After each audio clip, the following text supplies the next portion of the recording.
Hello friends, मैं जीशान एक बार फिर आपकी खिदमत में हाजिर हूँ। और आज जो मैं टॉपिक लेके आया बहुत ही इंपॉर्टेंट है, how to take decision of marriage life. हम लोग हर चीज़ डिसीजन में लेते हैं कि कौन से ब्रांड के कपड़े लेने, कौन से स्कूल में पढ़ना है, कौन सी कार खरीदनी है, कहाँ पे रहना है, क्या चीज़ करना है। बट शादी जैसा एक बहुत ही इंपॉर्टेंट डिसीजन ना लेने की वजह से हमें आगे जाके बच्चों को और फैमिली को प्रॉब्लम फेस करना पड़ता है। वो गलतियां क्या होती है? सबसे पहले तो अगर बच्चा शादी करने वाला है तो उसकी काउंसलिंग करानी चाहिए। अगर अरेंज मैरिज हो रही, हमारे यहाँ का जो कल्चर था वो ये था कि एक ही परिवार में होती थी शादी, कि जो सुनार की फैमिली तो उसी में करते थे, या एक ही बिरादरी में शादी होती थी। तो उसमें क्या होता था कि जो उसको कल्चर पता होता था, लड़की को भी पता होता था लड़के को। लड़की जब दूसरे घर में जाना है तो उसको पता रहता था क्या कल्चर है, काम कैसे होता है, क्या नहीं होता। क्योंकि दूसरे कल्चर में जाते तो वो एकदम से समझ में नहीं आती थी, प्रॉब्लम फेस होती थी, तो वो कल्चर नहीं था। लेकिन आज के टाइम में चीजें चेंज हो गई हैं।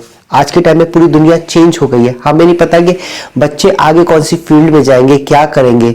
और एक काम करने का सीमित का दायरा भी एक बहुत बढ़ गया है, बहुत ज्यादा बढ़ गया। आज देश ही नहीं विदेशों में भी काम कर रहे हैं, सब चीज कर रहे हैं और दूसरे कल्चर को समझ रहे हैं।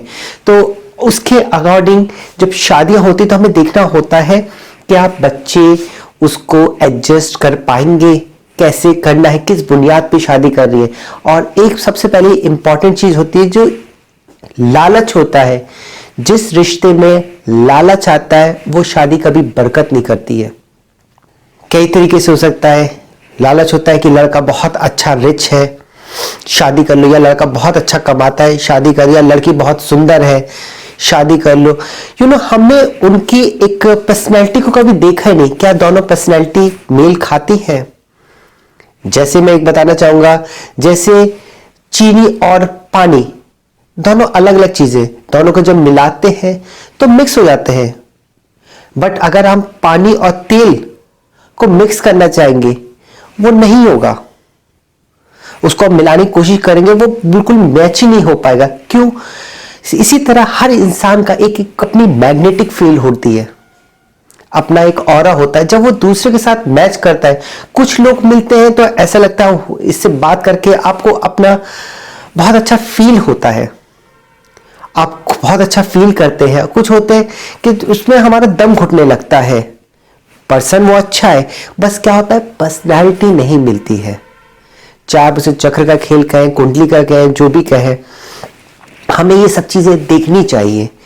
दोनों काम करने का तरीका है, क्या सीख है, क्या बैकग्राउंड है, क्या नहीं, हर चीज देखनी चाहिए। कभी कभी क्या होता है कि बच्चों की कोई पसंद होती है तो हम उनको पसंद को जो बताते हैं तो उसको हम शर्मिंदा करवाते हैं कि तुम कैसे डिसीजन ले सकते हो, तुमने तो आज तक कोई डिसीजन नहीं लिया। उसको गिल्ट फील कराया जाता है बच्चों को कि तुम कैसे ले सकते हो।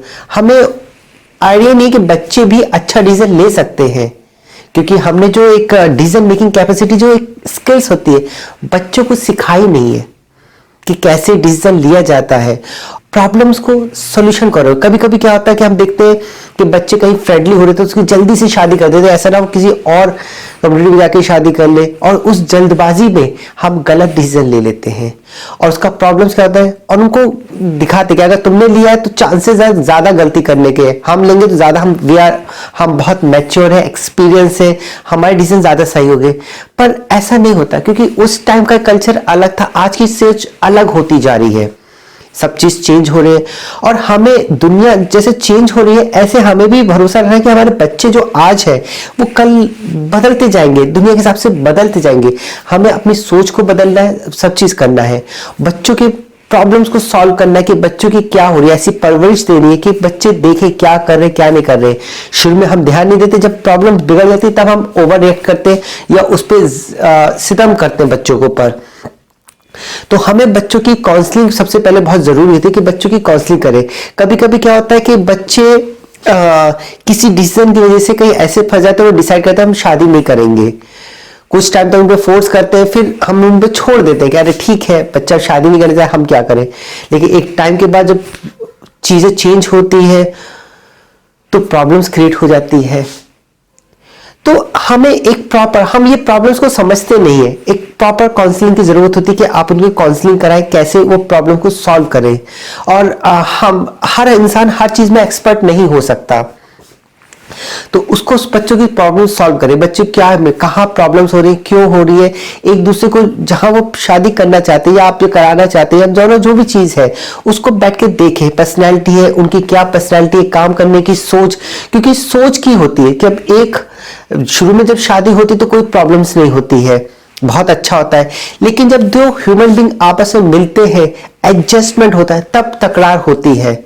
सोचा कुछ होता है, निकलता कुछ है, या फिर चीजें एक दूसरे से मैच करती है। होता क्या है, शुरू में तो सब अच्छा लगता है, दिखाए ये चीजें, क्योंकि हम जो पैकेट होता है हम उसके रैपर को देते हैं, लेकिन अंदर की जो अंदर का गिफ्ट है उसको तो हम देखते नहीं। जब शादी हो जाती है 2 महीने बाद होते हैं, फिर उसमें टकरारें शुरू होने लगती है, और फिर हम इतना देखते हैं कि उसमें इतनी प्रॉब्लम्स हो जाती है कि इवन बच्चे भी हो जाते हैं, वो टकरारें सॉल्व नहीं हो पाती है। उसके लिए जिम्मेदार कौन होता है? चीजें बहुत सी होती हैं, तो सबसे पहले उनके साथ बैठे, उनकी बात करें। और इसमें सबसे बड़ा जो रोल होता है वो मदर का होता है। मदर बच्चों के साथ बैठ के उनकी बातों को सुने, अपनी अकल और सोच को, अपनी जो इच्छा जो होती है उसको इजहार करने का एक तरीका होता है, उसको सुने और उनके साथ एक कम्युनिकेशन बनाए। हम लोग क्या करते हैं, चीजों को और कम्युनिकेशन गैप कर देते हैं, तो उसका नतीजा आगे जाके होता है।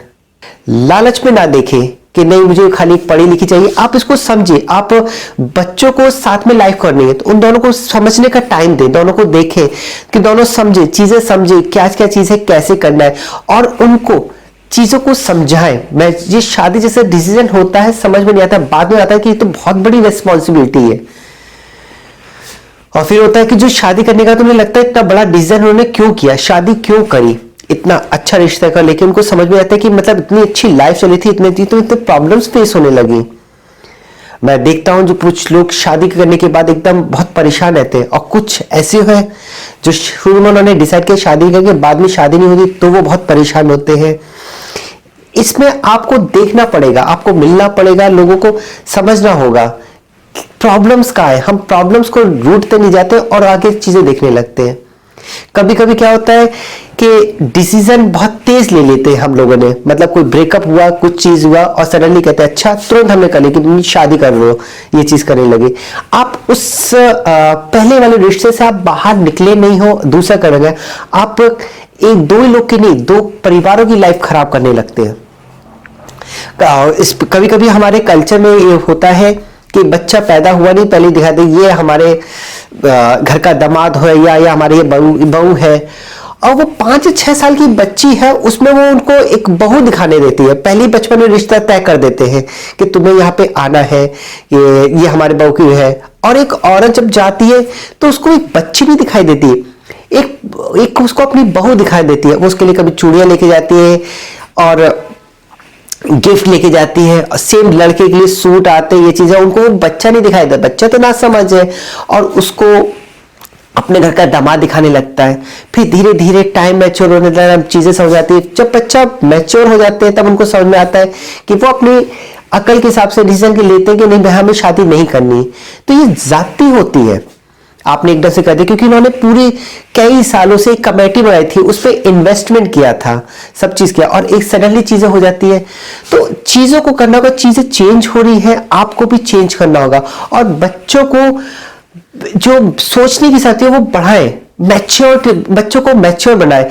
बच्चों को एकदम हर एक चीज आप दे देते हैं सॉफ्ट, हर चीज एक उनको देना शुरू कर देते हैं, हर चीज अवेलेबल करते हैं, और वो स्ट्रगल नहीं होता, उनको पता नहीं होता। लेकिन जैसे ही लाइफ चेंज होती है, शादी होने के बाद उन्हें चीजें समझ में आती है, तो ये समझ में नहीं आता वो एडजस्टमेंट कैसे करें।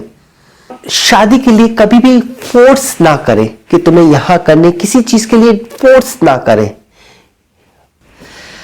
और हमारे यहाँ एक जो कल्चर है, जो लड़के होते हैं कि अगर लड़की बहुत खूबसूरत तो शादी कर लेते हैं, उनके लिए बस होता है लड़की पढ़ी लिखी हो, खूबसूरत हो। और लड़के की डिमांड, लड़की कहती है कि लड़का कमाने वाला उसकी शादी कर दो। लेकिन आपको देखना होगा क्या वो मैच्योर है। शादी मीन्स होता है जिम्मेदारी। क्या वो जिम्मेदारी उठाने के लायक है? क्या वो कर सकते हैं? क्या लड़की आके पूरा जिम्मेदारी कर सकते हैं? उसको ट्रेन करें, उसको पूरी चीजें बताएं कैसे कैसे करना है, उसको ट्रेनिंग, ट्रेनिंग बहुत जरूरी होती है। एक बार होता है ट्रेनिंग देंगे तो उसको एक चीजें पता रहती है कैसे कैसे चीजें आती है। सडनली सब चीज आती है, शुरू में तो बहुत अच्छा लगता है, लेकिन जैसी चीजें फेस होने लगती है तो प्रॉब्लम शुरू हो जाती है। कल्चर को समझाएं कि कैसा कल्चर है क्या नहीं है, उस कल्चर को देखेंगे। और दोनों जो भी कोई प्रॉब्लम्स हो तो ये जो रिश्ता होता है एक हस्बैंड और वाइफ का होता है, दोनों मिलके सॉल्व करें। हमारे यहाँ उनको डराया जाता है कि देखो तुम अगर अपनी मर्जी शादी करोगे तो तुम ही जिम्मेदार हो, उसमें फिर हम कुछ नहीं करेंगे। लेकिन अगर हमारी तरफ से हुआ, हमने रिश्ता किया है, अरेंज मैरिज है, कुछ भी होता है तो हम बीच बचाव करेंगे, उसको बचाने की कोशिश करेंगे। इस तरह की चीजें होती है। तो दोनों जो शादी करने वाले हैं, लड़का लड़की, उन दोनों को समझना होगा, चीज होगा और प्रॉब्लम्स को खुद ही सॉल्यूशन निकाला करें। कोई भी चीजें होती है शुरू में एडजस्टमेंट होने में दिक्कत आती है तो उसको दोनों को सॉल्व करें, मैच्योरिटी लेवल पे करें कि ये, और दोनों साथ में टाइम बिताएं। टाइम ना मिलने की वजह से भी बहुत बड़ी प्रॉब्लम्स हो जाती है, दोनों को एक अंडरस्टैंडिंग नहीं आ पाती है कि कहाँ पे किसका रोल है। और जो रिश्ता होता है, जो भी चीज आपको चाहिए, जो एक लड़की से आपको चाहिए या एक लड़के से चाहिए, पहले वो खूबी अपने अंदर पैदा करें। आप जितना रिस्पेक्ट देंगे आपको रिस्पेक्ट मिलेगा। अगर रिस्पेक्ट चाहिए तो आप रिस्पेक्ट दे, प्यार चाहिए तो आप प्यार दे। ये एक जो रिश्ता होता है, कोई भी चीज होता है, गिव एंड टेक का होता है। आप जितना देते जाएंगे आपको मिलता जाएगा। और अगर आप उसको प्रॉब्लम्स को, अगर किसी तीसरे को आप इन्वॉल्व करते हैं, अपने बीच में कोई प्रॉब्लम्स होती है, तीसरे को करते हैं, तो वो और फैलती है और फिर एक दूसरी की कमी निकाली जाती है, कीचड़ उछाली जाती है और उसमें कुछ हासिल नहीं होता है। आप लोग समझो, उसको बैठो, अपनी प्रॉब्लम को सॉल्व करो और उसको सॉल्यूशन ढूंढो। आप खुश रहेंगे, खुश मिजाज रहेंगे। लेकिन अगर आप इसको तैयारी के साथ नहीं करते तो यही रिश्ता आगे जाके प्रॉब्लम्स क्रिएट करता है।